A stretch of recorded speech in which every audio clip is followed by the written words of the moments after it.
Let me share something most people only come to understand when they've already been pulled too deep into it. The avoidant, the one who keeps their distance, who disappears when emotions start to feel real, who seems to retreat right when connection begins to grow, is often far more emotionally entangled with the super empath than they appear to be. And I know that sounds contradictory. If they're so drawn in, why do they pull away? Because emotional pull and emotional safety are not the same thing. The super empath is someone who feels beyond the surface. They pick up what isn't said, understand what hasn't been explained, and love in a way that doesn't rely on conditions or performance. To the avoidant, that kind of presence is not just rare, it's confronting. Because it introduces something they've spent a long time avoiding: real emotional exposure. The super empath works like a mirror, and when the avoidant is reflected in that mirror, they don't just see connection, they see everything they've learned to bury. Fear of being too close, fear of being left, fear of needing someone, and most of all, the belief that closeness is never truly safe. Yet here's where the contradiction deepens. What they run from is often what they long for the most. Because not many people see them the way the super empath does.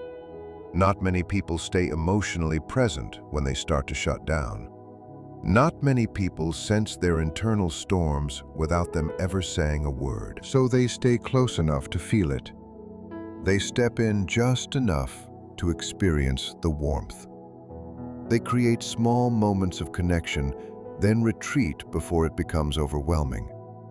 Not because they don't feel anything, but because feeling it fully feels like losing control. It's not the person they're addicted to. It's the emotional experience they get in their presence, the safety, the acceptance, the sense of being understood without having to perform. Something they may have rarely, if ever, experienced in a stable way. But obsession is not the same as love. Obsession grows from emotional deprivation. Love, in its mature form, grows from emotional healing. And the difference between the two changes everything. If you are the super empath in this dynamic, there is a truth you eventually have to face.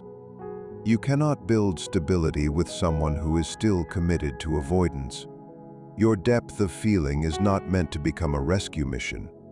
Your empathy is a gift, but without boundaries, it becomes self-abandonment. Real love does not chase people who repeatedly retreat from it. Real love creates space for growth, but it does not collapse itself to make someone comfortable in their fear. So you learn to stand in your clarity. You care, but you do not chase. You understand, but you do not sacrifice yourself in the process. And if the avoidant ever chooses to do the deeper work, the real inner work, they will know where authenticity once stood. Avoidants are often misunderstood. On the surface, they can appear distant, detached, or emotionally unavailable. But underneath that structure is usually a very active emotional world, one built around protection rather than absence. What draws them toward the super empath is not something shallow. It is emotional safety at a level they rarely encounter. Not safety in routine or predictability, but the deeper kind. The feeling of being seen without judgment, understood without explanation, and accepted without conditions. The super empath notices what others overlook. The subtle shifts in tone, the quiet withdrawal, the emotional hesitation behind a calm expression. They don't just hear words, they register emotional truth beneath them. And that level of perception creates something powerful in the avoidant. Because for once, they feel recognized in a way they cannot easily dismiss or escape. But that same recognition is also what triggers fear, because emotional safety naturally leads toward vulnerability. And vulnerability, for the avoidant, is tied to risk. Risk of being hurt, risk of being dependent, risk of being left open. So even while they are drawn in, something inside them pulls back. Not out of indifference, but out of internal conflict. One part of them wants closeness. Another part equates closeness with danger. This is what creates the cycle. They reach out when distance becomes too heavy. They withdraw when connection becomes too real. And in between, the super empath becomes both comfort and confrontation, warmth and emotional exposure at the same time. The super empath does not manipulate this dynamic. They don't need to. Their presence alone reveals what is usually hidden. They sense emotional hesitation, unspoken fear, and the quiet longing behind withdrawal. And they respond with understanding rather than pressure. But being seen that clearly can feel overwhelming to someone who has built their sense of safety around not being fully known. The avoidant becomes caught between two realities: the comfort of being understood and the fear of what that understanding requires.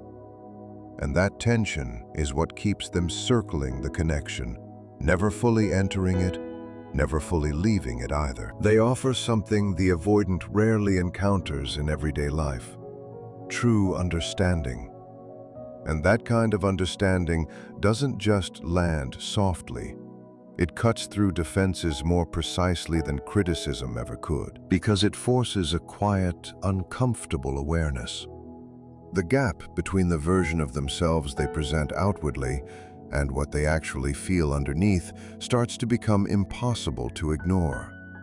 The strategies they've relied on for safety, distance, emotional control, independence, detachment, don't feel as effective when someone can see right through them. Over time, many avoidants build an identity around that distance. It becomes familiar, even protective.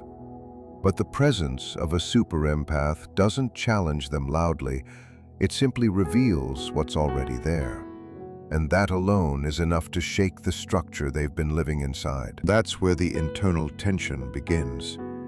It's not just about the relationship anymore. It becomes about self-recognition, about what this connection is exposing within them.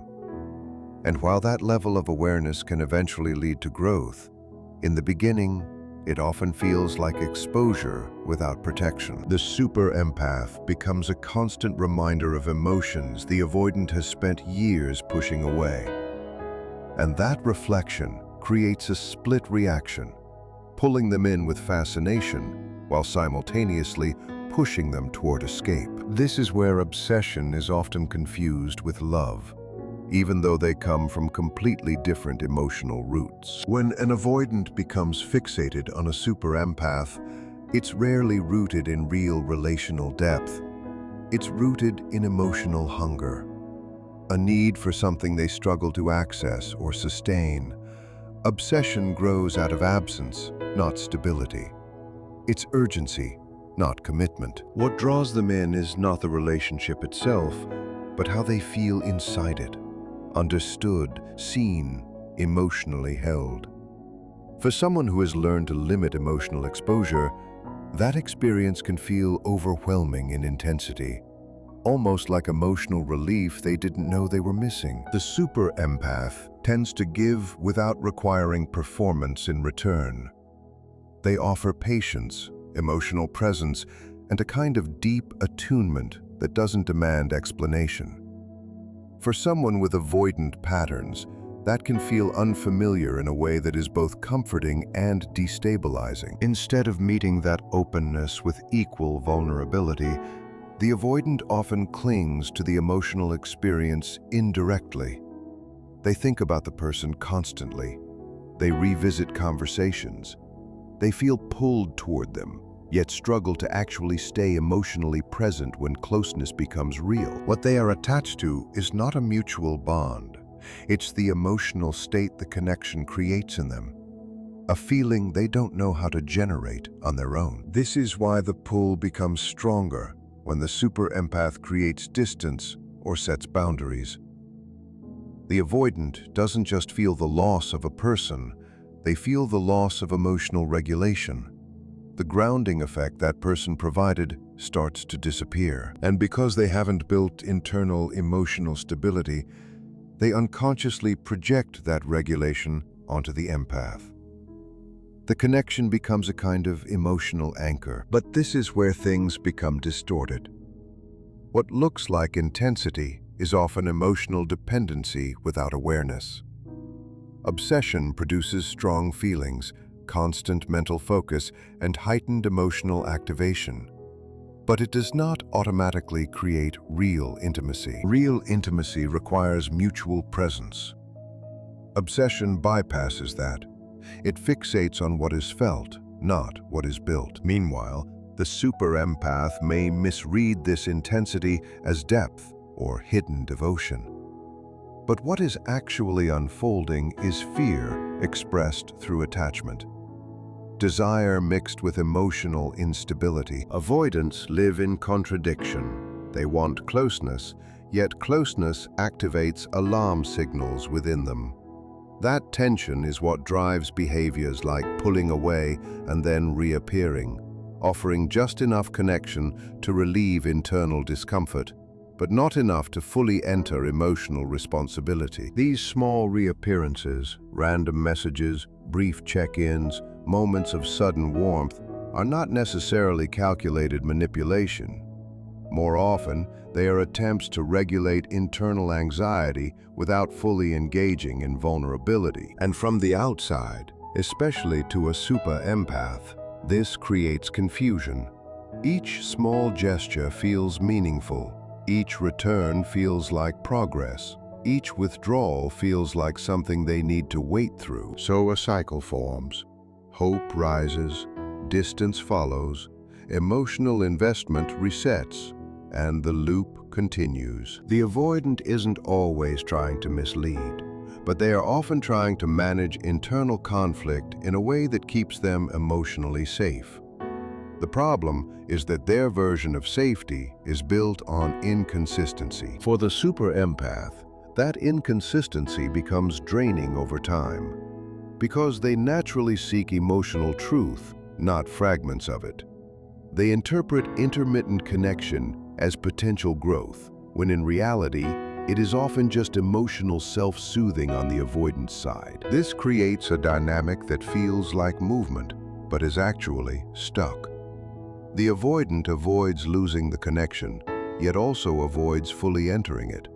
And the super empath continues to invest in the possibility of what the connection could become. But beneath that emotional loop, something important often gets overlooked. The super empath is not without boundaries or awareness.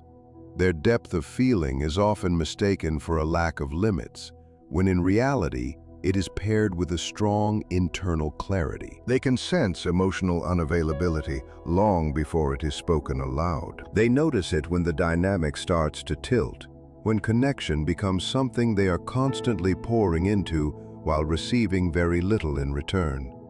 It doesn't always trigger an immediate reaction, but internally they are always aware, always sensing, always tracking the emotional balance of the relationship like an unspoken measure of truth. And once it becomes clear that their empathy is no longer being met with reciprocity, but instead being used as emotional support for someone who avoids depth, something inside them begins to shift. That shift is where their real strength emerges, not in how deeply they can feel, but in how consciously they choose to protect what they feel. Because empathy without boundaries is not love. It becomes depletion. And over time, the super empath learns, sometimes through painful experience, that constantly giving to someone who cannot meet them halfway is not compassion.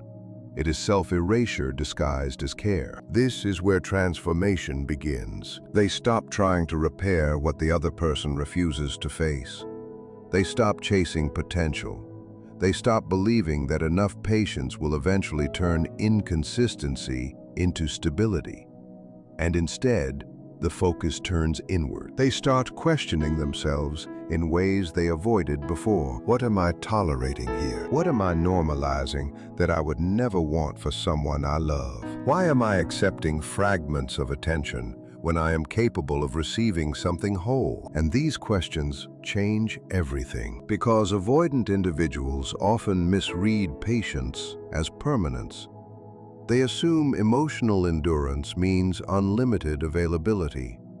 They don't always realize that deep empathy is not the same as endless access. So when the super empath finally steps back, not in anger, not in chaos, but in quiet certainty, it often lands more powerfully than any confrontation ever could, because it is the first time the empath chooses themselves without explanation or negotiation, not as punishment, not as retaliation, but as recognition. Recognition that their emotional energy is not meant to be spent in spaces where it is not honored. That giving endlessly to someone who cannot meet them emotionally is not connection, it is erosion. That boundary becomes a statement without words. I will not reduce myself to fit into someone else's emotional limitation. A healthy relationship cannot survive on one person's emotional effort alone. No matter how deep, patient, or understanding one partner is, connection collapses when the other remains emotionally absent. The super empath often enters relationships with openness, ready to understand, ready to support, ready to build something meaningful. But when paired with someone who operates from fear-based avoidance, the emotional weight becomes uneven. The avoidant may want closeness in theory, but struggle with it in practice. Their patterns often come from unresolved emotional conditioning, past experiences, fear of vulnerability, or a learned belief that dependence equals danger. So when intimacy begins to deepen, they retreat. When emotions intensify, they withdraw. When clarity is needed, they disconnect. And in response, the empath often tries harder, gives more, understands more, believes more, thinking that consistency will eventually be earned through patience. But emotional availability is not something one person can supply for two. It cannot be transferred, taught, or compensated for through love alone. The avoidant has to do the internal work themselves, face their fears, recognize their patterns, and choose emotional responsibility. No amount of understanding can replace that decision. And this is where the deepest misalignment happens, because the super empath often stays too long inside potential. They notice the soft moments, the rare openings, the glimpses of emotional softness, and mistake them for direction, when in reality, they are only moments, not movement. But relationships are not built on moments. They are built on consistency, on emotional presence, on the ability to stay engaged even when discomfort appears. When that consistency is missing, the relationship becomes uneven, less partnership, more emotional labor. One person holds the connection together, while the other alternates between presence and retreat. And over time, even the strongest emotional bond cannot survive imbalance without breaking something within the one who keeps holding it. This is why emotional healing is not optional in relationships like this. It is foundational. Without it, love cannot stabilize. Without it, connection cannot breathe. And through all of this, a clearer truth begins to emerge. The avoidant is not heartless. They are guarded. The super empath is not excessive. They are perceptive. And when these two dynamics meet, the emotional intensity can feel powerful, even magnetic.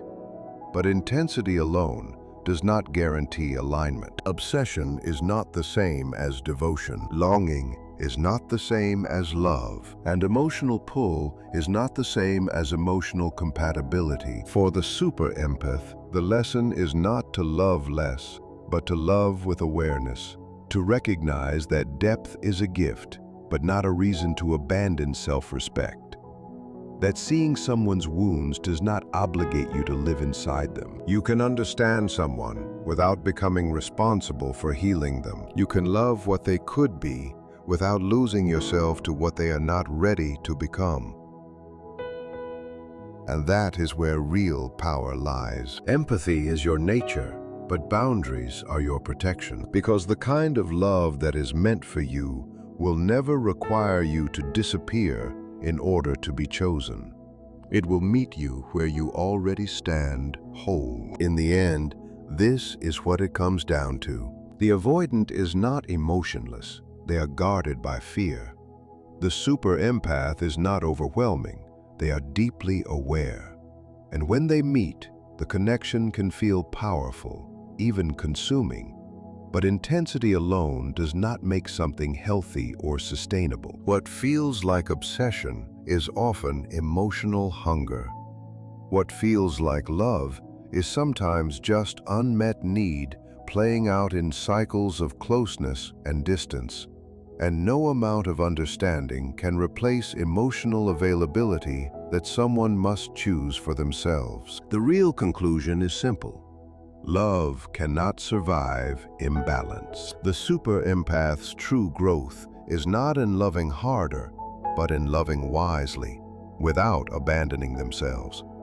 Because the moment love requires self-loss, it stops being love and becomes sacrifice. So the lesson is this: see deeply, care fully, but choose yourself without hesitation when connection asks you to shrink.